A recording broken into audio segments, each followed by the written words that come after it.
Welcome to Shivam's biology. Previous video में हमने human circulatory system के बारे में जाना था।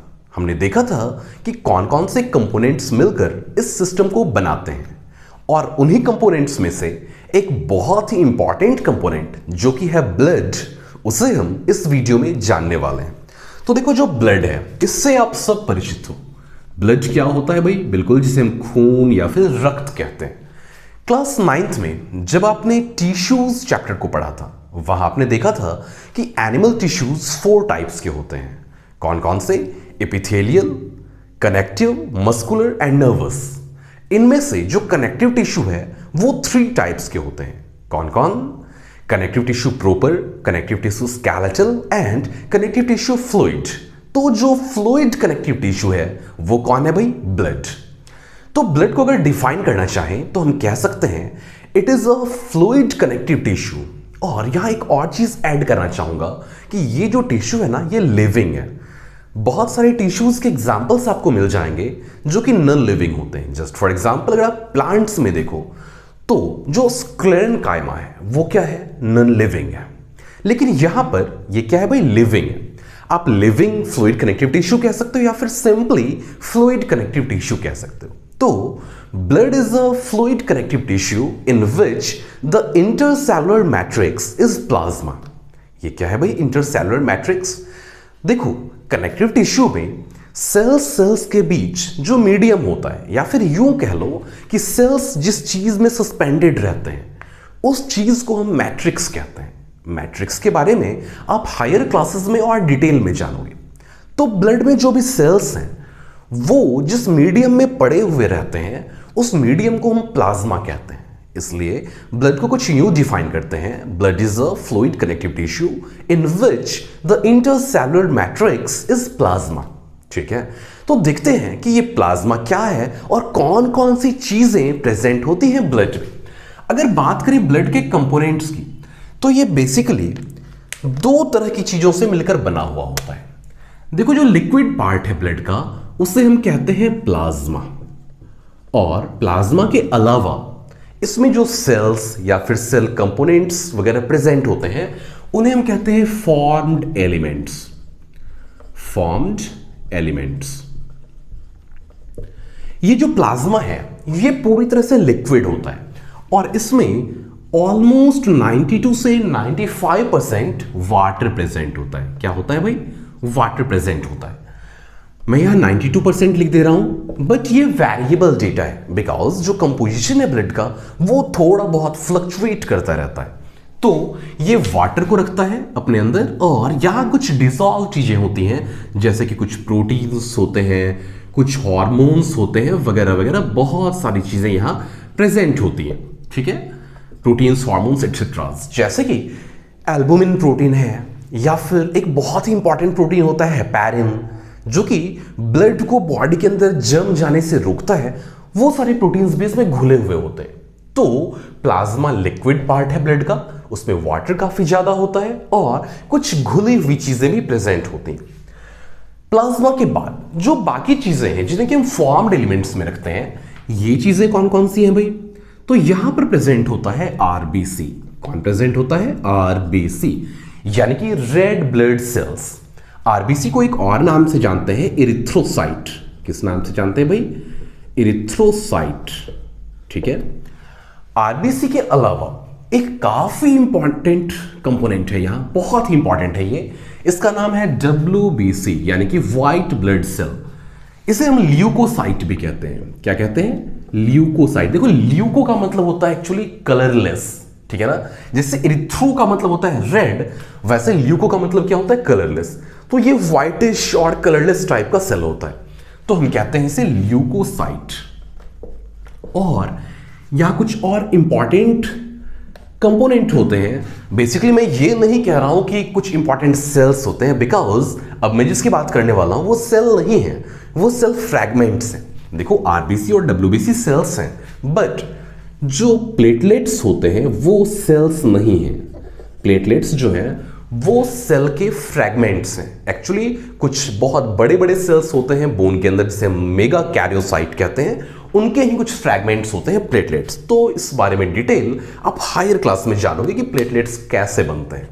चलिए आगे बढ़ते हैं और थोड़ा सा जानते हैं आरबीसी के बारे में, फिर डब्ल्यूबीसी और प्लेटलेट्स की बात करेंगे। देखो जो आरबीसी है, जिसे हम इथ्रोसाइट भी कहते हैं, वो कुछ बाइकॉन्केव डिस्क शेपेड होता है। जैसे कि पेड़ा देखे हो ना, मान लो कि आप एक डिस्क शेपेड चीज बना लो और दोनों किनारे से दबा दो, दोनों फेस जो है उसका उसे दबा दो, तो अगर मैं साइड से इसे देखूं तो ये कुछ यूं दिखेगा, दो कॉन्केव फेसेस दिखेंगे और कुछ यूं ये दिखेगा, है ना।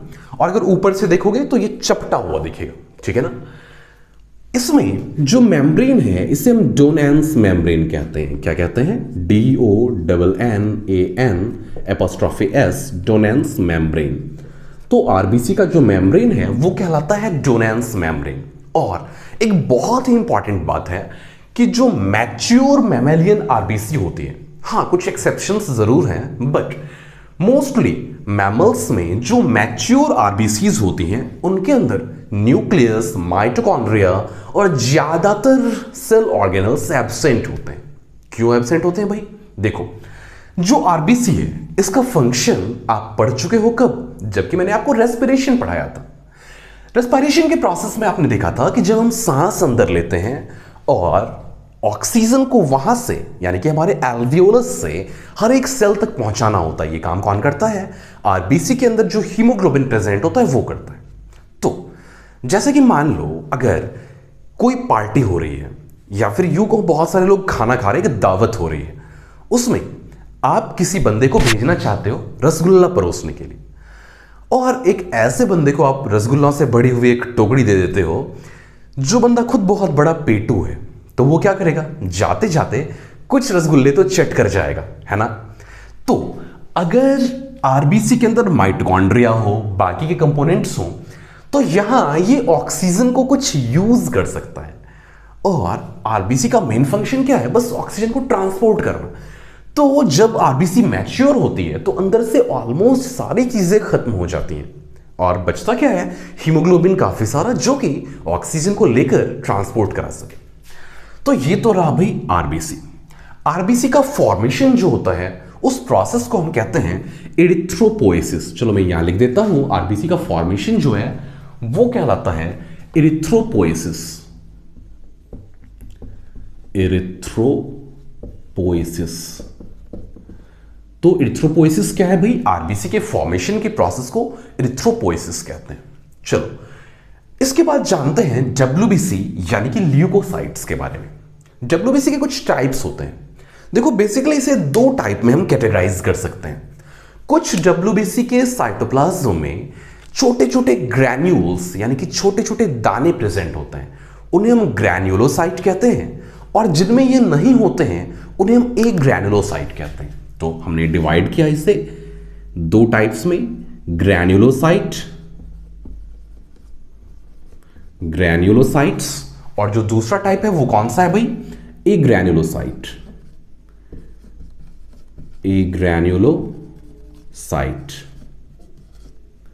Granulocytes and agranulocytes. फिर से बता दूं, जिन डब्ल्यूबीसीज के साइटोप्लाज्म में छोटे छोटे ग्रैन्यूल्स प्रेजेंट होते हैं उन्हें हम ग्रैन्युलोसाइट्स कहते हैं, और जिनमें ये ग्रैन्यूल्स एब्सेंट होते हैं उन्हें हम ए ग्रैन्युलोसाइट कहते हैं।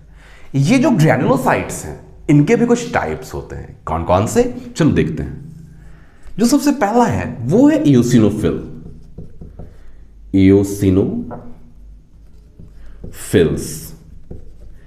इओसिनोफिल्स। और दूसरा टाइप है यहां पर बैसोफिल्स, और एक और टाइप है जो कि है न्यूट्रोफिल्स।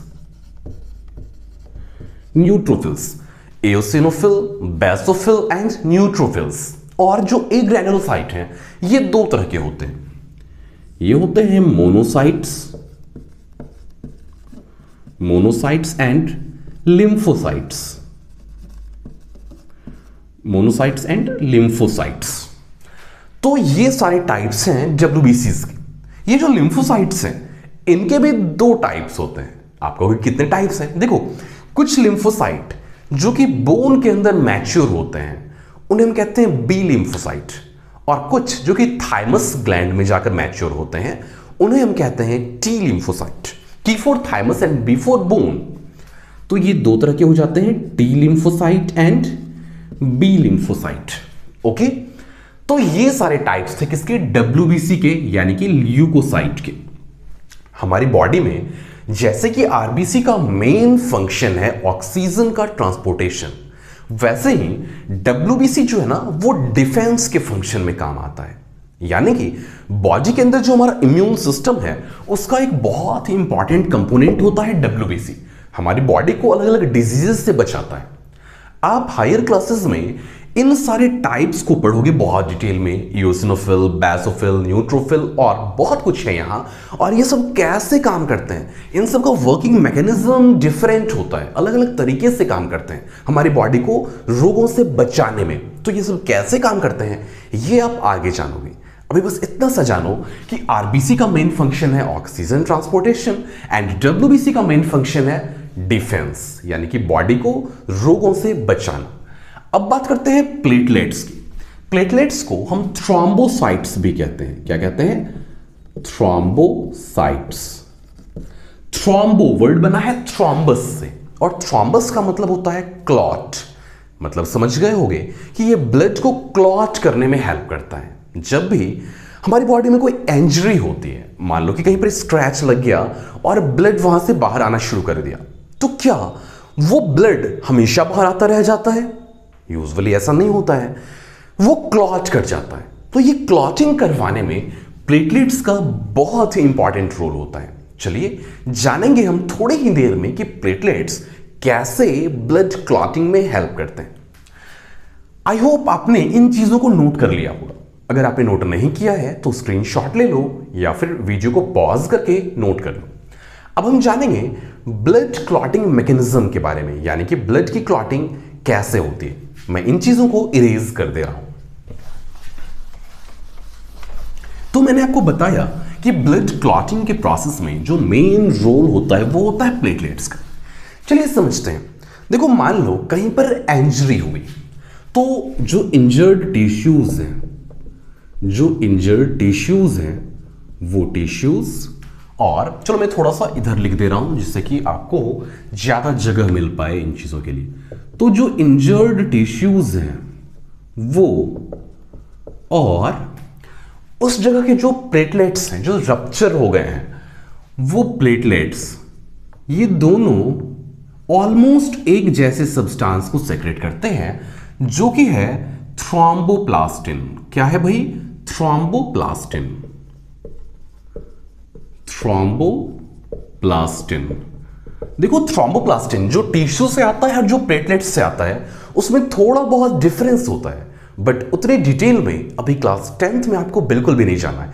एक्चुअली जो प्रोसेस मैं आपको बता रहा हूं ना ब्लड क्लॉटिंग का, या फिर यूं कहें coagulation of blood, coagulation of blood, यानी कि ब्लड कैसे क्लॉट करता है, उस प्रोसेस को यहां हम जानने वाले हैं। ब्लड क्लॉटिंग का प्रोसेस अपने आप में काफी डिटेल्ड होता है, काफी लंबा प्रोसेस होता है, और उन सारे डिटेल्स को अभी आपको क्लास 10th के लेवल पर नहीं जानना है, इसलिए मैं काफी सिंप्लीफाई करके आपको बता रहा हूं इन चीजों को। तो इंजर्ड टिश्यूज और प्लेटलेट्स से एक सब्सटेंस रिलीज हुआ, दैट इज कॉल्ड थ्रोम्बोप्लास्टिन। अब मैंने आपको बताया था ना कि प्लाज्मा के अंदर बहुत सारे प्रोटीन्स घुले हुए होते हैं, उन्हीं में से एक प्रोटीन है प्रोथ्रोम्बिन। क्या है? प्रोथ्रोम्बिन। एक प्रोटीन है प्रोथ्रोम्बिन। तो प्रोथ्रोम्बिन पहले से प्रेजेंट है प्लाज्मा में, बट ये एक्टिव नहीं है, इसका एक्टिव फॉर्म है थ्रोम्बिन। कैसे बनेगा भाई? तो जो थ्रोम्बोप्लास्टिन रिलीज हुआ ना, ये प्रोथ्रोम्बिन को कन्वर्ट कर देता है किसमें? थ्रोम्बिन में। किसमें कन्वर्ट कर देता है? थ्रोम्बिन में। तो बन गया यहां पर थ्रोम्बिन। अब एक और प्रोटीन प्लाज्मा में पहले से प्रेजेंट है, उसका नाम है फाइब्रिनोजेन। क्या नाम है? फाइब्रिनोजेन। और जैसे थ्रोम्बिन बनता है, ये फाइब्रिनोजेन पर काम करता है, और फाइब्रिनोजेन को ये कन्वर्ट कर देता है फाइब्रिन में। किसमें कन्वर्ट कर देता है? फाइब्रिन में। चलो फिर से देखते हैं इन सारी प्रोसेसेस को। इंजर्ड टिश्यूज यानी कि जहां इंजरी हुई उस टिश्यू से और वहां के प्लेटलेट्स से एक सब्सटेंस रिलीज होता है that is called thromboplastin. Thromboplastin release होते ही प्लाज्मा में पहले से प्रेजेंट प्रोथ्रोम्बिन को कन्वर्ट कर देता है थ्रोम्बिन में, ठीक है। और जैसे ही थ्रोम्बिन बना ये प्लाज्मा में पहले से मौजूद फाइब्रिनोजेन को कन्वर्ट कर देता है फाइब्रिन में, और ये फाइब्रिन ही असली खेल करता है। क्या करता है ये? देखो फाइब्रिन जो है ना वो फाइबर के जैसा नेटवर्क बना देता है, बहुत सारे फाइबर्स से मिलकर के। फाइब्रिन जो है एक्चुअली फाइब्रस होता है, बहुत सारे फाइबर्स होते हैं इसमें, और ये फाइबर्स एनजी वाली जगह पर एक मेश लाइक, एक नेटवर्क लाइक स्ट्रक्चर बना देते हैं जो कि काफी काफी काफी काफी सूक्ष्म होता है, काफी बारीक होता है। तो जो ब्लड वहां से फ्लो कर रहा था उस ब्लड के सेल्स अब क्या होते हैं, यहां पर अटक जाते हैं इस नेटवर्क में, इस जाल में ब्लड के सेल्स क्या हो जाते हैं, ट्रैप हो जाते हैं, और इस तरीके से जो ब्लीडिंग है वो क्या हो जाती है, रुक जाती है। तो क्या होता है भाई, ब्लड क्लॉट कर जाता है, या फिर हम कहते हैं कि ब्लड जो है वो कोगुलेट कर गया, ठीक है। इस पूरे प्रोसेस में बहुत इंपॉर्टेंट रोल होता है कैल्शियम आयंस का। कैल्शियम आयंस का रोल काफी इंपॉर्टेंट होता है, और विटामिन के ये भी काफी इंपॉर्टेंट रोल प्ले करता है इस ब्लड क्लॉटिंग के प्रोसेस में, ठीक है। एक और बात बता दूं, कुछ लोगों में कुछ प्रॉब्लम्स की वजह से, जो कि मोस्टली जेनेटिक होता है, उस प्रॉब्लम की वजह से ब्लड का क्लॉटिंग नहीं हो पाता है। यानी कि अगर इंजरी हुई तो ब्लड लगातार बाहर आता रह जाता है। और ये आप सबों के लिए होमवर्क है कि आप अपने बुक्स में या अलग अलग सोर्सेज से पता करो कि उस बीमारी का, उस डिसऑर्डर का क्या नाम है जिससे पीड़ित व्यक्ति के ब्लड की क्लॉटिंग आसानी से नहीं होती है। और आज के इस वीडियो में हमने किन किन चीजों को देखा, उन चीजों को एक बार फिर से ब्रीफ में रिकैप कर लेते हैं। हमने जाना ब्लड के अलग अलग कंपोनेंट्स के बारे में, यानी कि प्लाज्मा एंड फॉर्म्ड एलिमेंट्स के बारे में। फिर फॉर्म्ड एलिमेंट्स में जो आरबीसीज, डब्ल्यूबीसीज एंड प्लेटलेट्स होते हैं उन तीनों के बारे में जाना। आरबीसी क्या करता है ये जाना, डब्ल्यूबीसी के कितने सारे सब टाइप्स होते हैं उनके बारे में जाना, और फिर हमने प्लेटलेट्स के द्वारा होने वाला एक बहुत ही इंपॉर्टेंट प्रोसेस यानी कि कोगुलेशन ऑफ ब्लड को डिटेल में जाना। आई होप आपको बातें समझ में आ गई होंगी। अगर कोई कंफ्यूजन है तो कमेंट्स में जरूर पूछना, ये वीडियो कैसा लगा जरूर बताना, और मैंने जो क्वेश्चन पूछा है इस वीडियो के बीच में उसे कमेंट्स में जरूर बताना कि आंसर क्या है उसका। Thank you.